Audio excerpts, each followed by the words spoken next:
A Harvard psychiatrist just went on one of the biggest podcasts in the world and said something that no one else had the guts to say. If you are obese, then you are twice as likely to have an autistic child. If you have diabetes, you're 4 times as likely to have an autistic child. People have been saying, why are we seeing so much autism out there? Ladies and gentlemen, maybe this is one of the reasons as well. We know that like women with obesity, much more likely, twice as likely to have an autistic child. Is that right? Yeah. Have rates of obesity been skyrocketing in our population? The answer is yes. Are pregnant women also in that camp of obese women? Yes. Well, that accounts for a doubling of autism. Same deal with diabetes. Women who have diabetes, twice as likely to have autistic children as women who don't have diabetes. There were 3 million people in the entire data set. This is a giant study, ladies and gentlemen. And it's not just pointing the finger at fat mums, as much as I would love to point the finger at fat mums. I do it every day. Look at you. Hey, what's going on over here? It's also talking about obese dads, twice as likely to have an autistic child if you are an obese dad. Let that sink in, gentlemen. You play a massive role here. Another study in 2014 of 93,000 children found that if the dad was obese, then the child was 73% more likely to be diagnosed with an autistic disorder. Now, this is great for sales of Lego and Pokemon, but not great for the kids themselves. 73%.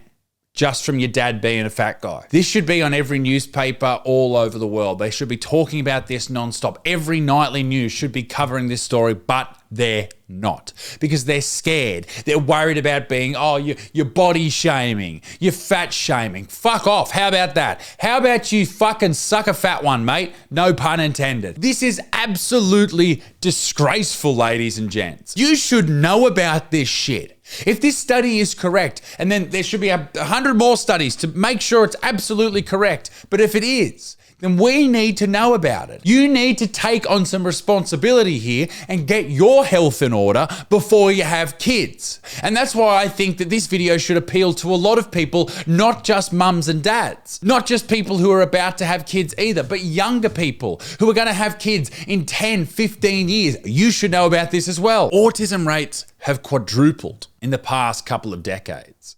And yet all of the things that people consider the reason for that quadruplation, yeah, sure, we're not allowed to talk about. I'm only going to talk about one in this video, but there's a lot more. So, quick context. Dr. Chris Palmer, a board-certified psychiatrist on the faculty at Harvard Medical School. Okay, so this isn't just some Joe Blow.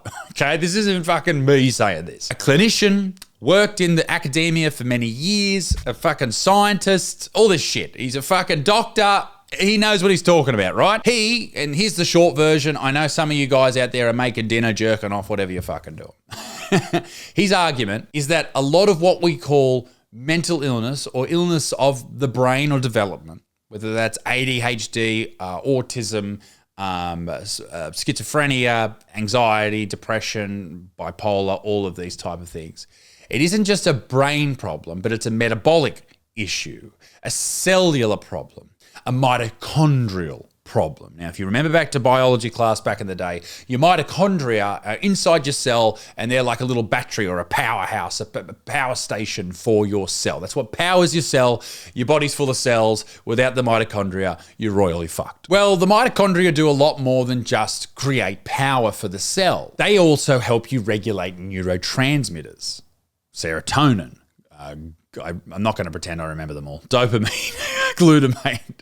I wrote them down. These chemicals run everything in your life, your mood, how you speak, how you act, all of these things. They come from the very cells that make you up. Your social behavior, how you get around other people, your ability to pay attention. Are you still watching this video? Keep doing it.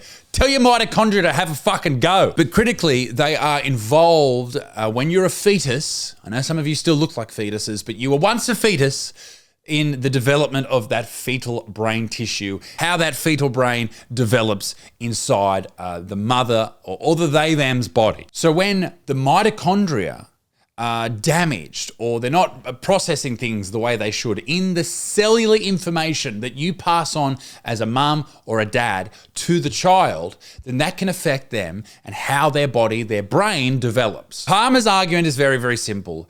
The massive increase that we can see right now in diagnoses of autism in children particularly can be dramatically matched almost exactly to the rise in metabolic disorder, particularly obesity. Know this, when you're obese, your body is in basically the stages of slowly dying. Your body becomes inflamed, it becomes in pain. All the processes that your body needs to continue living start to fall apart.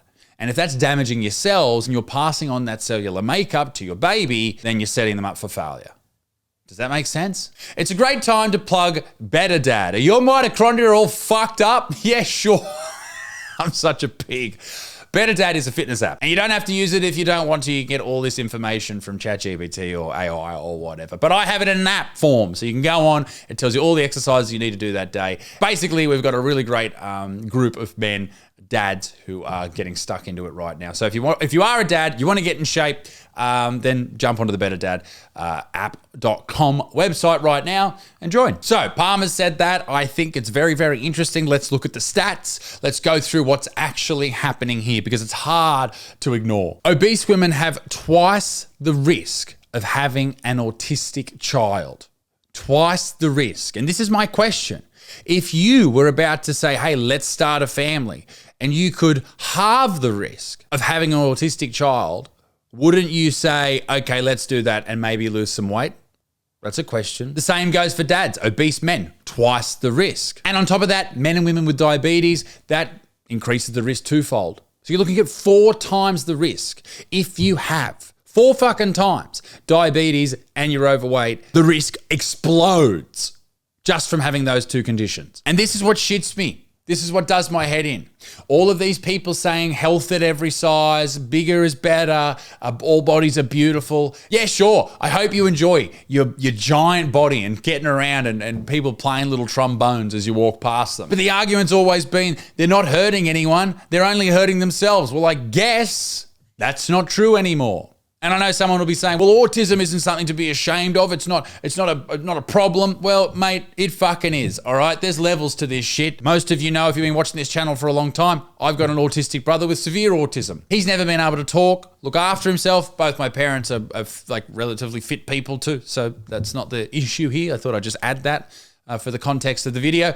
But there's levels to autism. So when you say that autism isn't this horrible diagnosis, you got fucking no idea. Not all autistic people just remember the fucking places of pi to the 100th fucking digit. Some people struggle to live with the most simplest tasks every single day. But we're not allowed to talk about this because you don't want to offend fat people. That's crazy shit. Everybody knows that if you're an older guy and you impregnate a woman, the chances of autism and issues increase because the sperm's a lot older and decrepit and walking sticks and shit. So here's the crazy thing that Palmer said. He said that if you're a 25-year-old man and a fat guy, your sperm carries more risk with it, risky sperm, gross, than a fit 45-year-old. You are aging your sperm and no one wants old sperm. Gross. Ew. Ew.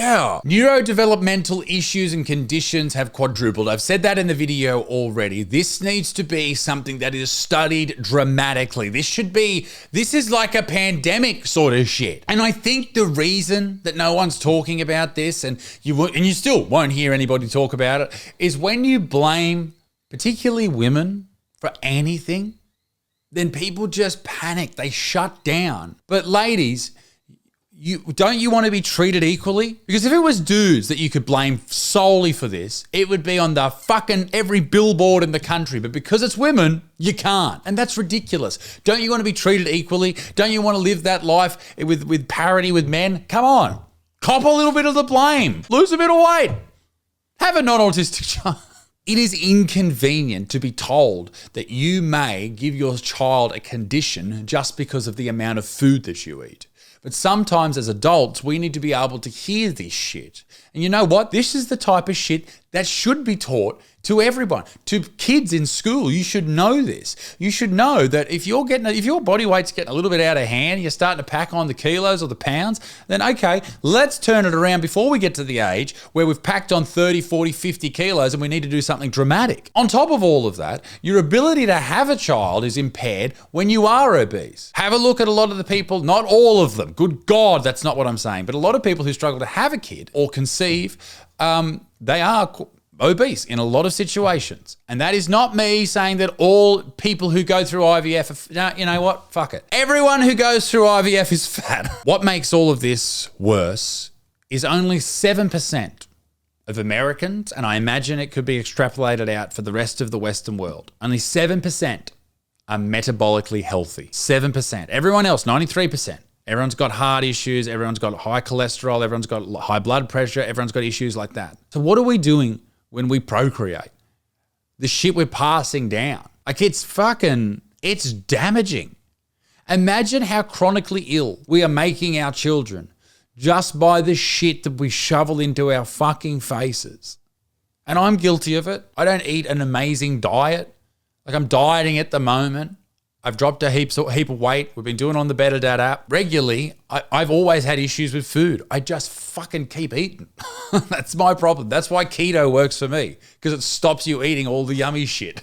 That's why I have to be restrictive, because I'm a fucking psycho. I see so many videos on TikTok of people going, look, this is a normal body. Look at this. I've got folds and fat and this shit. This is normal. It's not fucking normal. It is not normal. Well, it is normal, but that doesn't mean it's the right way to do it. Just because everyone else looks like you doesn't mean it's the right way to do it. We are eating a shit diet, and it's not just overeating. Overeating plays a massive role, like just having too many calories, but it's also the shit you shovel down your throat, like just bad foods that damages your own body and your children's, obviously. I feel like the right thing to do is tell the truth. And if people aren't ready to hear the truth, then that's an issue for them. We should all hear the truth here.